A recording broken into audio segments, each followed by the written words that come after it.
सच्चे परमात्मा को सुनने के लिए यहाँ विराजमान हो गए हैं। जो सच्चा परमात्मा है वो तुम्हारे अंदर है। उस परमात्मा को ये आँखें नहीं देख सकती हैं, क्योंकि वो इतना बड़ा और विस्तारित है कि इन आँखों से उसे देखा जाना संभव नहीं होता। इसलिए परमात्मा ने अपने को देखने के लिए मनुष्य में दूसरी आँख लगाई। ये भौतिक आँख है तो भौतिक चीज़ों को देखने के लिए लगाई, और उस चैतन्य परमात्मा को देखने के लिए उसने चैतन्य आँख लगाई। उसी आँख से उस परम पिता परमात्मा का अनुभव होता है।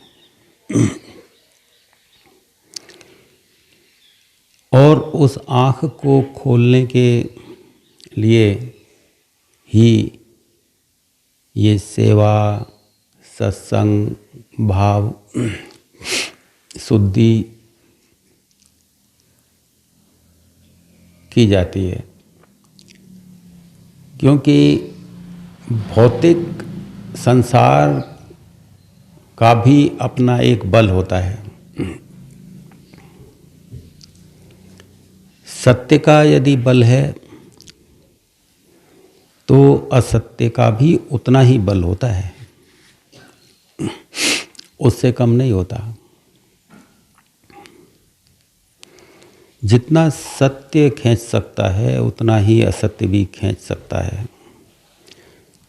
तो असत्य में तो बहुत ज़्यादा समय दिया गया है। करोड़ों करोड़ों जन्म इस असत्य में रहे हैं। काम में, क्रोध में, लोभ में, मोह में, अहंकार में, ईर्ष्या, बेमनस्ता, इन सब में होकर के करोड़ों करोड़ों जन्मों में कर्म होते रहे हैं।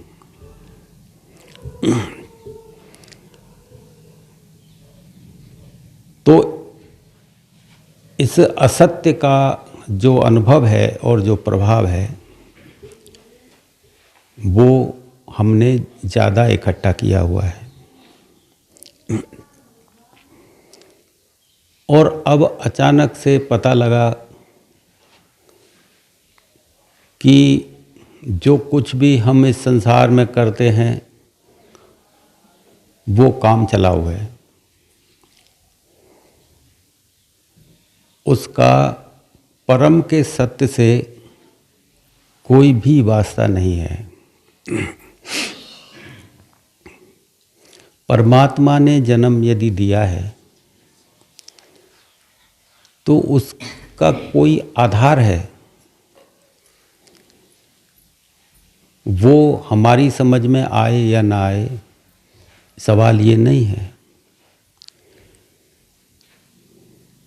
सबसे बड़ा सवाल तो ये है कि हम यहाँ हैं और परमात्मा से दूर हो गए हैं। हमारी ये आत्मा छिटक कर उससे दूर हो गई है। उसमें इसे कैसे मिलाएं? सबसे बड़ा सवाल ये कि उसमें कैसे मिलाएं ये। तो ये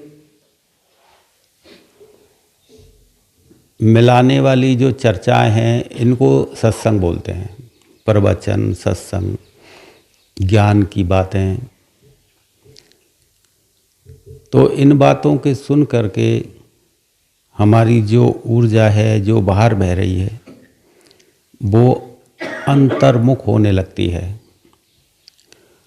और जो कर्म हम स्वार्थवश करते हैं, लोभवश करते हैं, उन कर्मों को करने में शुद्धि आने लगती है। निस्वार्थ भाव से कर्म किए जाते हैं, उसी को सेवा बोलते हैं। तो बिना लोभ के जब कोई काम किया जाता है, परमात्मा पर छोड़ करके जो कोई काम किया जाता है, वो उस कार्य की ऊर्जा अंतर्मुख करती है, व्यक्ति अंदर की तरफ प्रवेश करवाती है। ये चाहे हमें दिखाई दे ना दे, समझ में आए ना आए, ये अलग बात है। बाकी की धीरे धीरे जो बाहर का फैलाव है वो अंदर की तरफ सिमटने लगता है। तो जैसे गोस्वामी जी महाराज ने इशारा दिया कि सत्संग में जब चालिए तज माया अभिमान, जो जो पग आगे धरे कोटिन यज्ञ समान। तो वो कहना ये चाहते थे गोस्वामी जी महाराज कि जो पसारा, जो फैलाव तुम्हारी ऊर्जा का बाहर की तरफ हो गया है, जन्मों जन्मों से जो अभ्यास रहा बाहर फैलाने का, तो यदि ये फैलाव अंदर की तरफ सिमटने लगे, सेवाओं से, सत्संग सुनने से, महात्माओं के दर्शन करने से, ये अंदर की तरफ होने लगता है। तो जब ये अंदर की तरफ सिमटने लगे, उस भाव को लेकर के यदि तुम घर से एक कदम भी बढ़ाओगे, सतभाव को लेकर के, तो एक कदम भी कोटियों यज्ञ के समान हो जाता है। जैसे मैं तुम्हें कल समझा रहा था यज्ञों के बारे में कि एक यज्ञ तो ऐसा होता है जिसमें वेदी बनाई जाती है, समधा लगाई जाती है, अग्नि प्रज्वलित की जाती है, फिर उसमें वो आहुतियाँ दी जाती हैं, संकल्प लिए जाते हैं, अपेक्षाएं रखी जाती हैं। तो एक यज्ञ तो ये है। और मैं तुम्हें एक यज्ञ, दूसरा आत्मयज्ञ बता रहा था कि आत्मयज्ञ में स्वयं के अंदर ही प्रवेश किया जाता है, वहाँ अहंकार को आहूत किया जाता है, वो होता है ज्ञान यज्ञ, आत्मयज्ञ। तो जैसे जैसे तुम सेवा करते हो, महात्माओं के पास बैठते हो, सद्भाव से सत्संग सुनते हो, तो ये भी आत्मयज्ञ की तैयारी है। ज्ञान यज्ञ, आत्मयज्ञ एक ही बात है। ये भी उस ज्ञान यज्ञ की तैयारी है। धीरे धीरे ऊर्जा अंदर की तरफ सिमटने लगती है, और उस सिमटाव का में जो भाव बनते हैं, उस भाव से यदि तुम सत्संग सुनने के लिए घर से एक कदम भी निकालोगे, तो वो जैसे बाहर के कोटियों यज्ञ कर लिए हों, करोड़ों यज्ञ जैसे कर लिए हों, तो एक कदम का फल मिलता है उस भाव में, पूरे भाव में यदि निकला है तो। और यदि आप वैसे ही चले आते हो, जैसे चलो भाई समय हो गया, सत्संग सुने आते हैं, कुछ ना कुछ तो फायदा होगा, कुछ ना कुछ तो लाभ होगा। अब ये लोभ के बसीभूत कदम उठे कि कुछ ना कुछ तो लाभ होगा, कुछ फायदा होगा। ये लोभ, चाहे फायदे का ही लोभ हो, नहीं समझे, कुछ ना कुछ तो पुण्य होगा, चाहे पुण्य का ही कोई लोभ हो, लोभ तो लोभ ही है। तुम प्रेम में कदम बढ़ाओ, तुम्हें ये अच्छा लगे कि सत्संग में जाने से मुझे बहुत अच्छा लगता है, मुझे इतना अच्छा लगता है कि इससे अच्छा मुझे कुछ नहीं लगता, और ये अच्छाई तुम्हारे कदमों को उस तरफ खींचती हो, और फिर तुम उसके पीछे पीछे कदम बढ़ाते हो, तो उससे कोटियों यज्ञ का फल मिलता है। ऐसे नहीं कि समय हो गया, मुझे सत्संग में भी जाना है, सत्संग में अब 10 बजे बोलें सत्संग में मुझे जाना है, विचार के साथ चले तुम। अब अंदर की पुकार लगती है कि अब मुझे चलना है। तुम्हारे अंदर बेटा यदि आग सुलग जाए ना, उस आग का तुमने कभी अनुभव नहीं किया, यदि आग सुलझ जाए ना तो बेटा उसकी लपट पूरी रात नहीं सोने देगी। कि सुबह कब हो और कब मैं दर्शन पाऊं, सुबह कब होगी, कब मैं सत्संग में जाऊं। वो खिंचाव तुम्हारे कदमों को बढ़ाए। वो एक कदम कोटियों यज्ञ के समान होता है। ऐसे नहीं होता है कि ऐसे तो तुम कितने ही वर्षों से सत्संग सुन रहे हो, घर से चल के आते हो, तो कितने एक कदम ही जब कोटियों यज्ञ के समान है, तो आपने तो कितने ही कदम बढ़ा लिए। तो अभी तक तो आपकी यात्रा चालू ही नहीं हुई परमात्मा की तरफ की। ये कैसे हुआ? क्योंकि वो कदम नहीं बढ़े जो कदम बढ़ने चाहिए।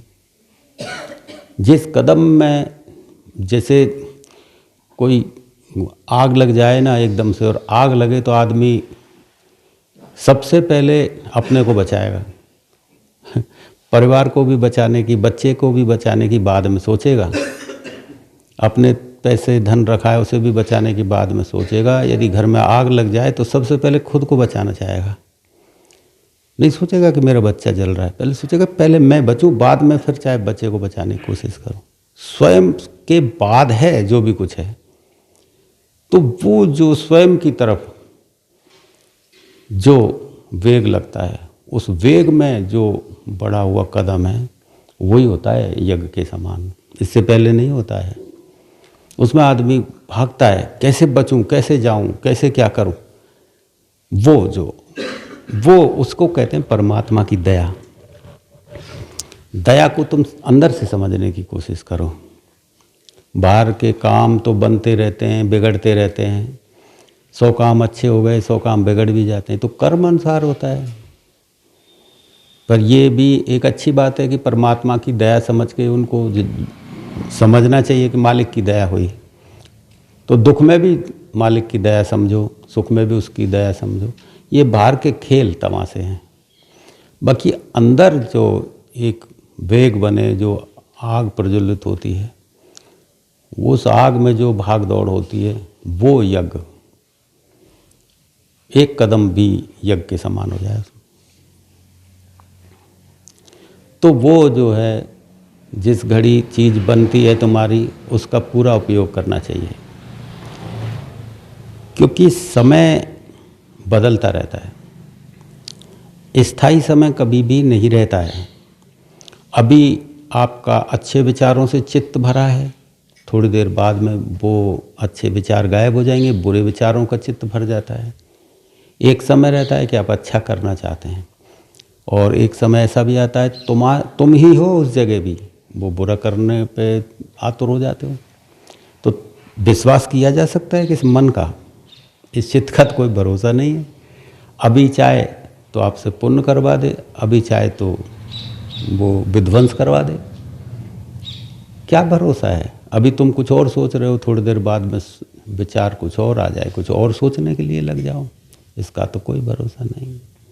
तो जिस घड़ी अंदर वो वेग पैदा हो, तो उस वेग का पूरा उपयोग कर लेना चाहिए, क्योंकि चित्त का कोई भरोसा नहीं कि बाद में कुछ और बात भर जाए और वो वेग खत्म हो जाए। यदि वेग उठे तो फिर रात की भी परवाह नहीं करनी चाहिए, दिन की भी नहीं, सर्दी की भी नहीं, और गर्मी की भी नहीं, क्योंकि जो खिंचाव अंदर से लगता है, वो खिंचाव ही तो उस दरवाजे को तोड़ेगा जो जन्म जन्मांतरों से बंद है, वही ठोकर खोलेगी। तो जब अंदर से वेग लगे तो उस वेग को कभी मत दबाना बेटा। उसे ही बोलते हैं परमात्मा की दया, गुरु कृपा वो होती है। तो ये ऐसा नहीं है कि आपके अंदर ऐसा होता ना हो। उस प्रबल वेग में रोने का मन करे तो रोकना नहीं अपने को, फिर खूब रोना, फिर ऐसे रोना, अकेले चले जाना, रोकना ही नहीं। उस वेग में यदि छटपटाने का हो तो छटपटाते रहना, क्योंकि बाहर के दुख भी रुलाते हैं, बाहर के दुख भी छटपटाहट करवा देते हैं। तो एक ये जो बाहर के दुख हैं जो रुलाते हैं, छटपटाहट करवाते हैं, ये बाहर खींचते हैं तुम्हें।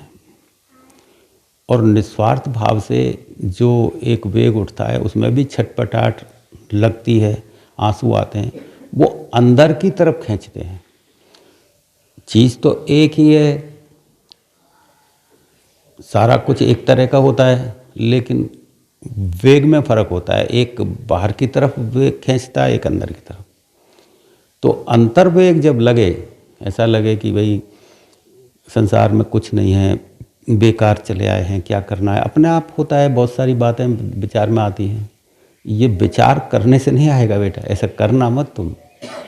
ऐसे करने से तो धोखा ही होगा अपने आप को। ये अपने आप होगा, होता है कि भगवान की दया में। उस दया को कभी टला मत देना, उस दया में निहित होना, उस दया में रोने लगो तो रोते रहना, सत्संग में चलने का मन करे तो पैर उठाना, वो कदम कोटिन यज्ञ समान होगा। और उस यज्ञ का पता भी नहीं लगेगा कि कोटियों यज्ञ हो गए हैं, कोटि यज्ञ हो गए हैं, पता भी नहीं लगेगा। फिर एक गति बनेगी बेटा उसमें, हेरत हेरत हे सगी सखी रहो कबीर रहाए। हेरत हेरत हे सखी रहो कबीर हराए, कि उस गति में ऐसी एक खोज होगी, उस खोज का तुम्हें पता ही नहीं लगेगा क्या खोज है। एक अदृश्य खोज होगी, पता ऐसा लगेगा मैं कहाँ क्या करना है, क्या करता चला जा रहा हूँ, समझ कुछ नहीं पड़ेगा, कुछ समझ नहीं आएगा, बस कुछ समझ उस अनुभव में जो तुम्हें पैदा होगा। असली सत्संग तो वही है। ये तो शाब्दिक सत्संग है, ये तो वेग पैदा करने का सत्संग। असली सत्संग है सत्य का साथ हो जाना। सत्य तुम्हारे अंदर उपजेगा उस वेग में, उसका साथ किस घड़ी, वो है सत्संग असली। तो असली सत्संग तो वही है। तो कबीर साहब कहते हैं कि मेरे अंदर एक वेग उठा और ऐसा लगा कि मैं कुछ हेरता चला जा रहा हूँ, ढूंढता चला, खोजता चला जाऊँ। लेकिन वो खोज ऐसी अनंत थी कि खोजते खोजते खोजते रहो कबीर हराए। मैं खुद ही रह गया, खो गया उसमें, मुझे कुछ पता नहीं लगा कहाँ चला जाऊँगा। मतलब खोजने तो चला था, लेकिन मैं खुद ही वो हो गया जो वो है, खुद उसी में लय हो गया, एक हो गया, मैं और वो सब एक हो गए। तो कबीर साहब जो थे वो हमारे तुम्हारे जैसे एक इंसान थे। अब उनके बारे में कुछ भी कोई मंतव्य बना ले, ये धारणा बना ले, इससे कोई मतलब नहीं है। सीधी साफ बात नज़र आती है कि वो हमारे तुम्हारे जैसे एक इंसान थे। तुम्हारे हमारे जैसे ही उन्होंने कमाया खाया, बच्चे पैदा किए, शादी विवाह किया, और अपने जैसे ही वो एक दिन समाप्त भी हो गए, मर भी गए। जो चीज़ साफ दिखाई देती है उसे मानो, अंदाजे की चीज़ें ठीक नहीं। तो उन्होंने बचपन से, और उस पूर्व जन्मों का उनका एक सहयोग था, महात्माओं के उन्होंने दर्शन प्राप्त किए थे, पूर्व जन्मों में सेवाएं की थी, और उस तरफ का एक लगन उनके अंदर जमा थी। जो जमा होता है उसे कभी भी हम काम में ले सकते हैं। तो पूर्व जन्मों का तुमने क्या जमा किया है जो तुम्हें अब मिल रहा है। कबीर साहब ने जमा जो किया था वो पुण्य कर्म किए थे, अच्छे वेग उनके तैयार थे। तो इस जन्म में तो बस किनारे पे ही खड़े थे। वो तो बहानेबाजी थी सारी, और जैसे फट से और वो उनके अंदर से और वो चेतना जागृत हो गई। तो जैसे ही चेतना जागृत हुई तो उन्होंने उस परमात्मा के रास्ते को जाना, और जानते जानते वो लिखते हैं कि हेरत हेरत कि मेरी एक खोज जो थी वो अंदर की चालू हो गई, और उस खोज में पता नहीं मैं खुद ही खो गया। मैं ढूंढ नहीं पाया परमात्मा को, मुझे तो नहीं मिला वो परमात्मा, मैं परमात्मा ही हो गया। ये होता है इसका अर्थ कि मैं चला तो था परमात्मा को ढूंढने, लेकिन मुझे तो परमात्मा कहीं नहीं मिला, मैं परमात्मा ही हो गया। वो ऊर्जा जब उसमें मिलती है तो वो ही बन जाती है। इसे बोलते हैं गुरु कृपा। गुरु कृपा का मतलब क्या है कि वो अपने समान कर लेता है, शिष्य को अपने समान कर ले। गुरु का मतलब क्या होता है? गुरु का मतलब ये नहीं है कि शिष्य के छाती पे पैर जमाए खड़ा रहे कि तू मेरे से नीचे ही बना रहना, मेरे से ऊपर कभी मत जाना। ये नहीं होता है गुरु का मतलब। गुरु का मतलब होता है कि जो अपने शिष्य को अपने समान कर ले, जो अपने बराबर करने की सामर्थ्य रखता हो, वो होता है गुरु। जो गुरु ऐसे नहीं कि भाई चलते रहो, नीचे बने रहो, ऐसा नहीं होता है। ये गुरु नहीं होते हैं। ये तो एक तरह से दूसरे को गुलाम बनाने वाली बात हो गई। गुरु का मतलब ही है कि शिष्य को अपने बराबर लिया है, बराबर का हो गया। ये गुरु का सबसे बड़ा काम, और कुछ नहीं होता। तो ये समझ तुम्हें जब पैदा होगी, जब तुम यात्रा पे बढ़ोगे, तुम उस पे चलोगे, तो पता होगा कि मेरे गुरु ने मुझे जो दिया, मुझे अपने बराबर बना लिया। तो उस खुशी में नाचता है। एक नृत्य अंत में भी होता है, एक नृत्य प्रारंभ में भी होता है बेटा। दो तरह नृत्य, एक नृत्य होता है जो शुरू में भी नाचता है व्यक्ति, और एक व्यक्ति अंत में भी नाचता है। वो अंत का जो नृत्य होता है ना बेटा, वो शिष्य ही जानता है कि नाचे भी नहीं ना तो नृत्य निकलता है उसके अंदर से, नाचे नहीं ना तो भी गायन निकलता है उसके अंदर से। वो धन्यवाद का होता है, शांत करो उसे। वो धन्यवाद वाला नृत्य होता है। एक दर्शन करने वाला नृत्य होता है, एक धन्यवाद का नृत्य होता है, वो अलग नृत्य होता है।